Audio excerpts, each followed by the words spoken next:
समग्र शिक्षा राजस्थान द्वारा सरकारी स्कूलों के पुस्तकालय में भेजी गई विवादित 2 पुस्तक अदृश्य लोग, जिसके लेखक हैं हर्ष मंदर, और जीवन की बहार, जिसके लेखक हैं माधव गाडगिल, के चयन को लेकर विवाद गहरा होता जा रहा है। ऐसे में अब इस विवाद पर सियासत भी शुरू हो गई है। यानी यूँ कहें कि अब राजस्थान में किताब को लेकर नया विवाद शुरू हो गया है। इसी के बीच राजस्थान के शिक्षा मंत्री मदन दिलावर ने सभी विवादित किताबों को वापस भी मंगवा लिया है। इसके बाद इस मामले पर शिक्षा मंत्री का बयान भी सामने आया है। शिक्षा मंत्री मदन दिलावर ने बयान देते हुए कहा कि समग्र शिक्षा राजस्थान द्वारा सरकारी स्कूलों के पुस्तकालय में भेजी गई विवादित 2 पुस्तकें अदृश्य लोग लेखक हर्ष मंदर और जीवन की बहार के लेखक माधव गाडगिल के चयन को लेकर वर्तमान सरकार की कोई भूमिका नहीं है। इन पुस्तकों का चयन गत कांग्रेस सरकार द्वारा किया गया है। उन्होंने कहा कि वर्तमान सरकार के कार्यकाल में केवल 2 पुस्तक जोड़ी गई हैं। मंत्री दिलावर ने कहा कि इन दोनों पुस्तकों के अतिरिक्त 99 पुस्तक दिनांक 29 सितंबर 2023 को तत्कालीन चयन कमेटी द्वारा चयनित की गई थी, जिसके अध्यक्ष तत्कालीन शिक्षा सचिव थे। उन्होंने कहा कि उस समय कुल 105 किताबें 2 ग्रुपों में 63+42 चयन समिति के अध्यक्ष तत्कालीन शासन सचिव के समक्ष 19 सितंबर 2023 को प्रस्तुत की गई थी, जिनकी चयन की स्वीकृति अध्यक्ष द्वारा 29 सितंबर 2023, 30 सितंबर 2023 और 3 अक्टूबर 2023 को जारी की गई।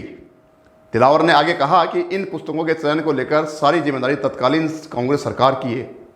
उसके साथ शिक्षा विभाग के शासन सचिव और तत्कालीन शिक्षा विभाग के मंत्री की भी है।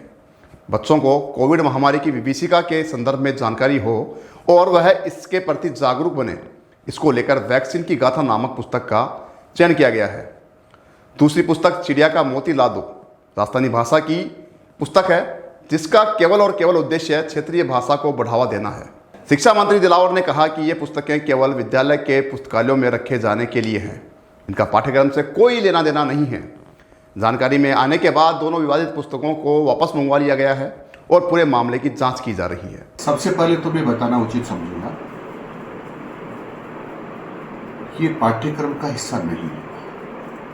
ये जो विवादित पुस्तकें हैं, एक पुस्तकालय की पुस्तकों का पार्ट है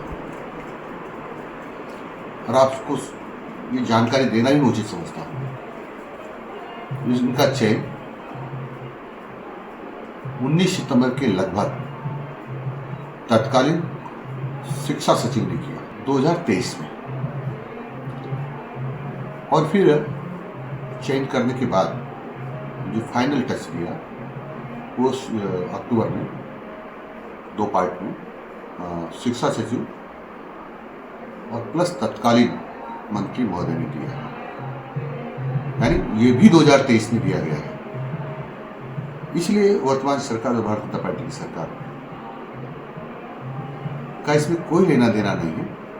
चयनकर्ता कांग्रेस सरकार के कर्ता धर्ता उस समय के शासन सचिव है।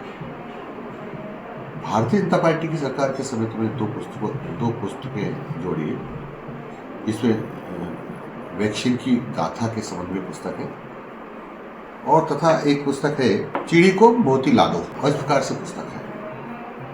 अन्य पुस्तकों के बारे में जो भी चयन किया है वह सब तत्कालीन कांग्रेस के शासन सचिव और उस समय के शिक्षा मंत्री ने किया। गोदारा की घटना पर उच्चतम न्यायालय के आदेश के बाद भी पुस्तक में प्रकाशित विषय वस्तु की विधिक जांच की जा रही है।